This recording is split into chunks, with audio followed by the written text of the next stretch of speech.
بسم اللہ الرحمن الرحیم۔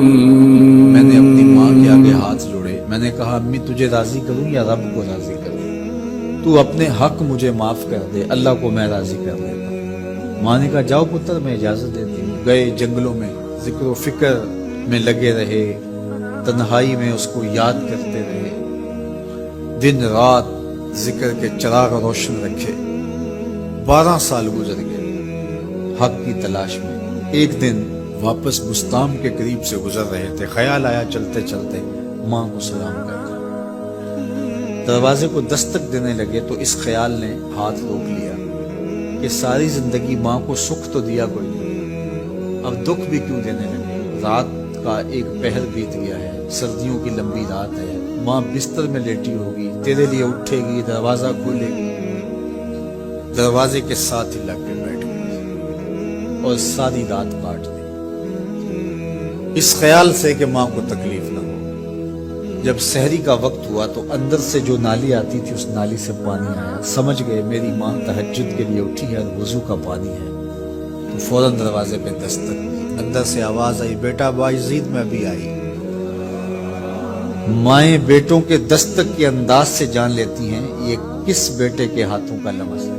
12 سال کے بعد آئی، دستک دی، کہا بیٹا باعزید میں ابھی آئی۔ ماں کی تو نگاہیں ہی دروازے پہ رہتی ہیں۔ اللہ اکبر۔ کہتے ہیں کہ ماں نے دروازہ کھولا، 12 سال جنگلوں کی خاک چھانتے بیت گئی تھی، پراگندہ صورت، بکھرے ہوئے بال، پھٹے ہوئے کپڑے۔ میری ماں کی جب نگاہ میرے پہ پڑی تو اس کی چشمان سے موٹے موٹے آنسو ٹپکنے لگے اور اس نے ایسے ہاتھ پھیلا کے کہا مالک، میرا بیٹا بایزید تیری طلب میں نکلا تھا، تو نے ابھی تک اسے اپنا قرب نہیں دیا۔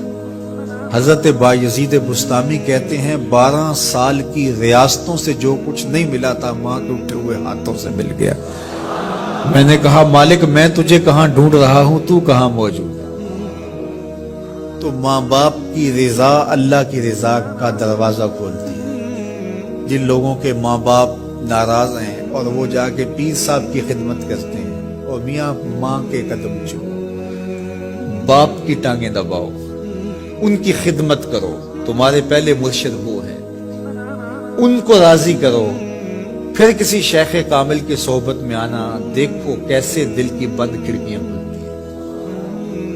ایک مرشد تو ناراض کر رہا ہے اور دوسرے مرشد سے تمہیں کیا ملے گا؟ تو راستہ یہیں سے کھلے گا۔ والدین کو کبھی ناراض نہ کرو، والدین کو کبھی دکھ نہ دو، والدین کو کبھی تکلیف نہ پہنچاؤ، اور والدین کو بھی چاہیے کہ اپنی اولاد کو اپنا نافرمان نہ بنائے۔ ایک بزرگ فرماتے ہیں کہ مجھے برابر 30 سال ہو گئے ہیں کہ میں اپنی اولاد کو کوئی حکم ہی نہیں دیا، کوئی حکم نہیں دیا۔ کوئی چیز مجھے چاہیے بھی ہوتی ہے تو میں بصیغہ عمل نہیں کہتا، بلکہ ایسے ہی بات کرتا ہوں، پانی چاہیے تو یہ نہیں کہتا بیٹا پانی لے کر آؤ، میں ویسے ہی کہتا ہوں پیاس لگی ہوئی ہے، تو اگر وہ سمجھ جائے اور وہ خود لے آئے تو اچھی بات ہے، لیکن اگر وہ نہ لائے تو میں نے اس کو حکم ہی نہیں دیا، امر ہی نہیں کیا، تو اس امر کی مخالفت ہی لازم نہیں آئے گی۔ تو کہا 30 سال برابر گزر گئے ہیں، میں نے اپنی اولاد کو حکم نہیں دیا کہ کہیں وہ میری نافرمان نہ ہو جائے، کیونکہ اگر وہ نافرمان ہو گئی پلے کچھ نہیں رہے گا۔ جو اولاد ماں باپ کی نافرمان ہوتی ہے وہ ہوا میں بھی اڑے، وہ چرخ پہ بھی جھولے، وہ زمین پہ گرنے والی ہوتی ہے، کبھی کامیاب نہیں ہو سکتی وہ اولادیں جو ماں باپ کی گستاخ، بے ادب اور نافرمان ہوتی ہیں۔ وہی اولادیں سرخروق، کامیاب اور کامگار اور بامراد ہوتی ہیں جو ماں باپ کی خدمت کرتی ہیں، ماں باپ کی دعائیں لیتی ہیں۔